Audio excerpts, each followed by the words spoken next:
CADV Storytelling mempersembahkan sebuah karya besar dari S.H. Mintarja dengan judul Mata Air di Bayangan Bukit.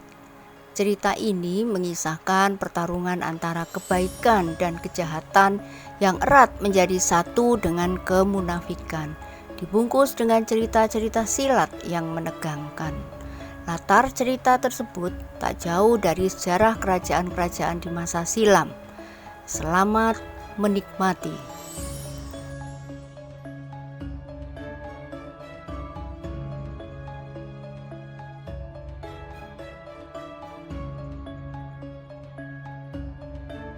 Pada episode yang lalu dikisahkan bahwa yang buruk harus kalian potong sampai ke pangkalnya.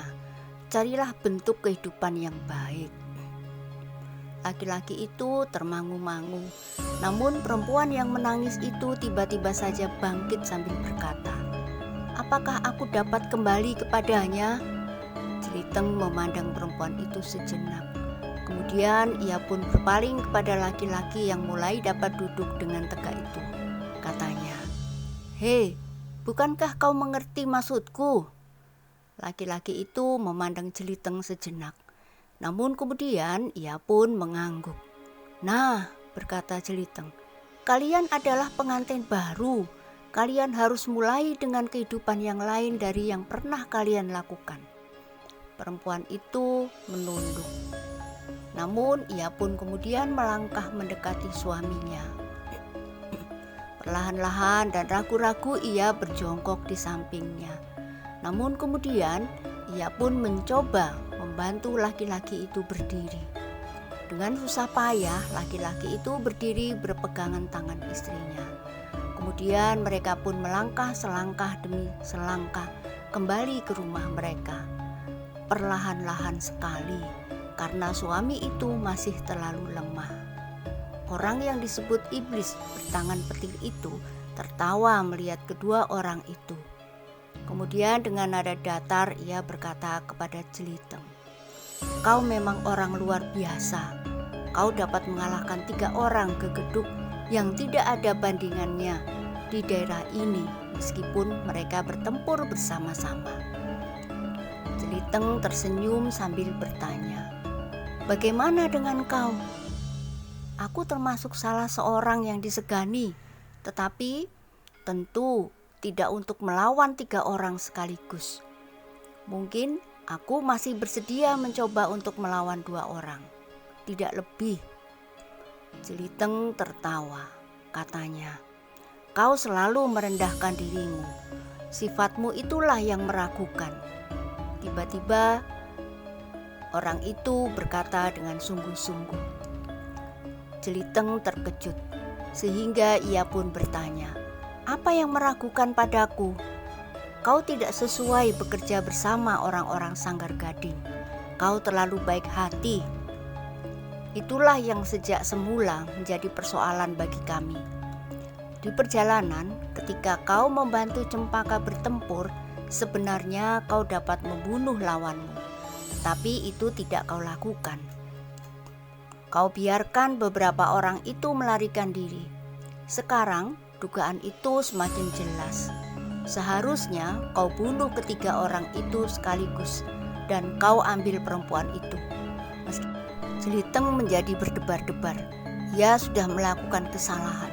Justru karena ia berhasil menolong seseorang dan karena ia telah mengembalikan perempuan yang hilang itu kepada suaminya.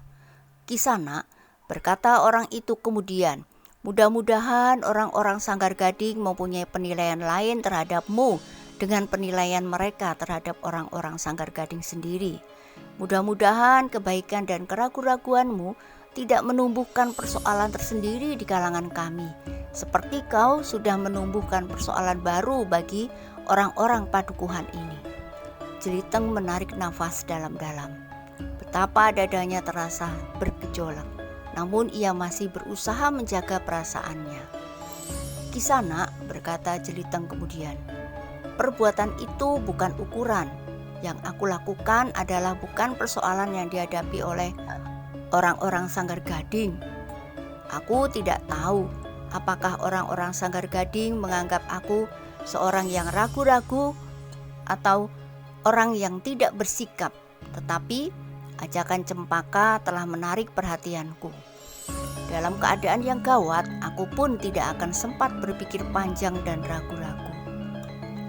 Orang yang disebut iblis bertangan petir itu tertawa, katanya, "Marilah, singgahlah di rumahku barang sejenak. Kita akan bersama-sama pergi ke Sanggar Gading." Jeliteng menarik nafas panjang. Namun tiba-tiba saja ia bertanya, "Siapakah namamu? Apakah aku juga harus memanggilmu iblis bertangan petir?"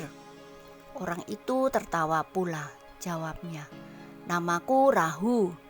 Aku tidak tahu kenapa orang tuaku menamakan aku Rahu, nama yang kurang aku senangi. Karena itu aku memakai gelar atas keinginanku sendiri, iblis bertangan petir."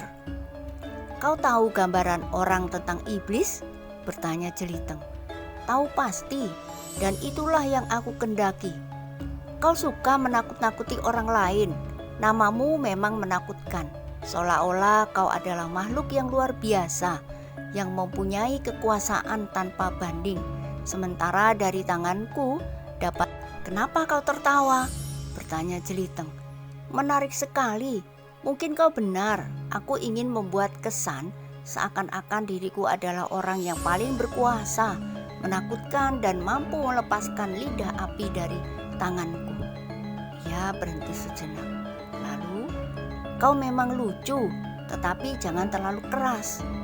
Meskipun orang-orang yang menonton pertunjukan ulangan dengan kedua suami istri itu sebagai pusat perhatian telah pergi, tetapi jika masih ada yang mendengar kata-katamu itu, maka nilai dari gelar itu akan susut.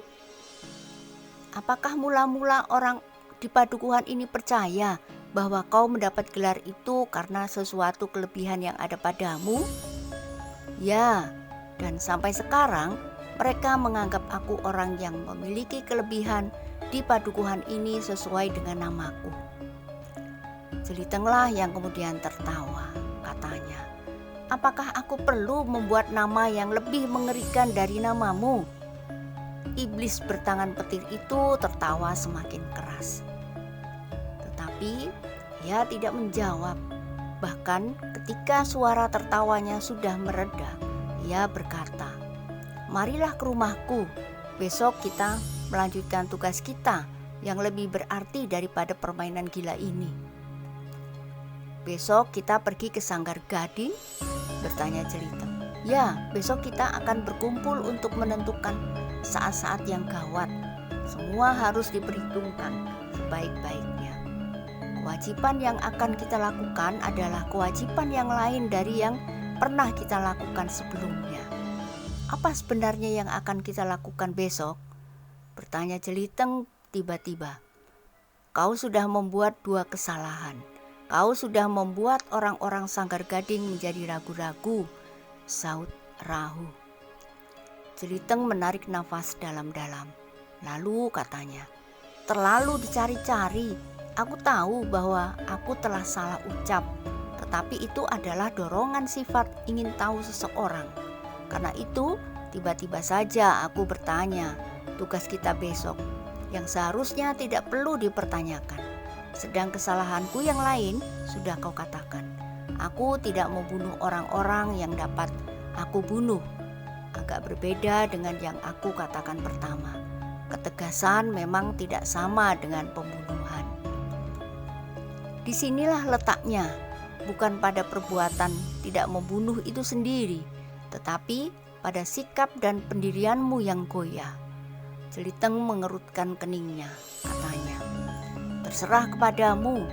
Kau dapat mengatakan apa saja besok kepada pimpinan Sanggar Gading tentang aku. Kau tentu lebih dipercaya daripada aku. Karena itu, kau dapat membuat aku menjadi hitam atau merah."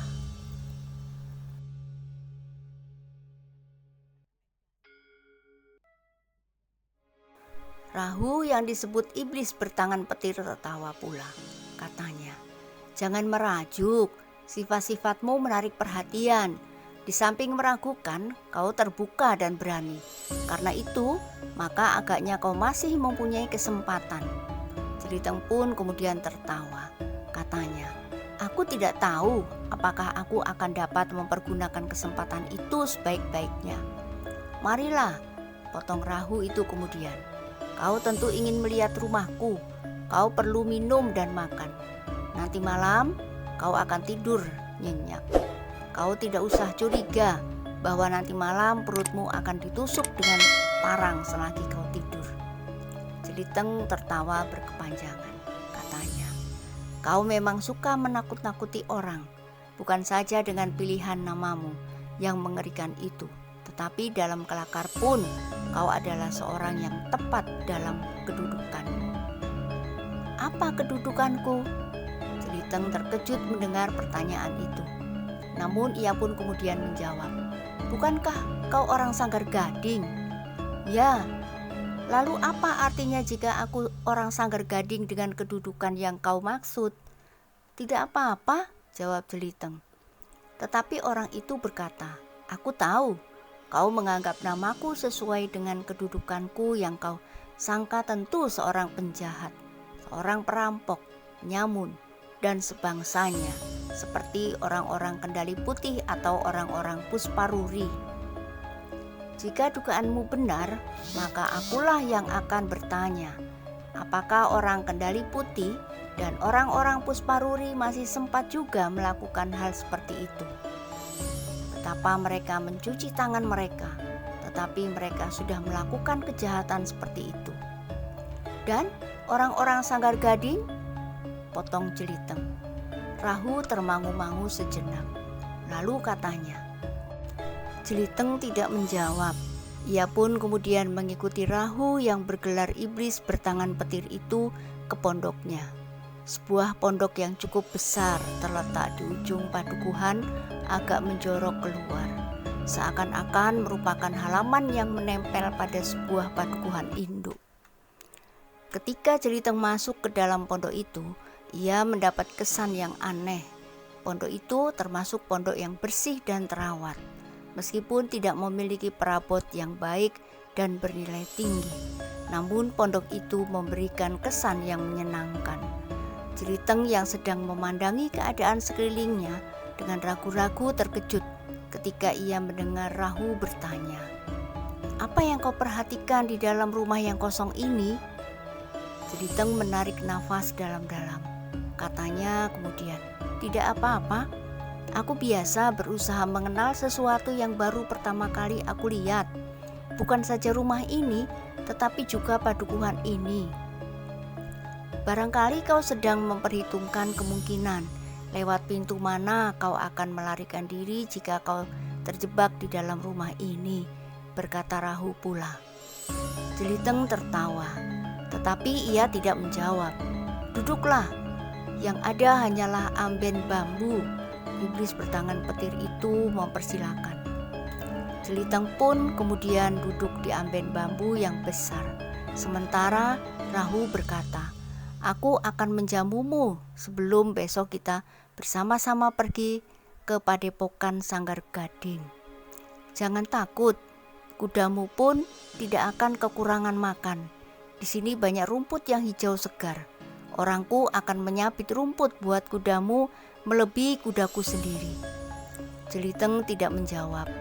Ketika Rahu masuk ke ruang dalam, maka ia pun sekali lagi memperhatikan ruangan itu dengan seksama. Ruangan itu nampak bersih, tidak ada sarang laba-laba di sudut-sudutnya. Dindingnya pun nampak terawat. Sementara di atas amben bambu itu terbentang selembar tikar yang putih. Lantai tanah di bawah amben itu sudah mengeras. Nah, bagaimanakah kisah selanjutnya? Silakan ikuti terus kisah mata air di bayangan bukit pada kesempatan lain. Jangan lupa like, komen, dan subscribe. Terima kasih. Sampai jumpa.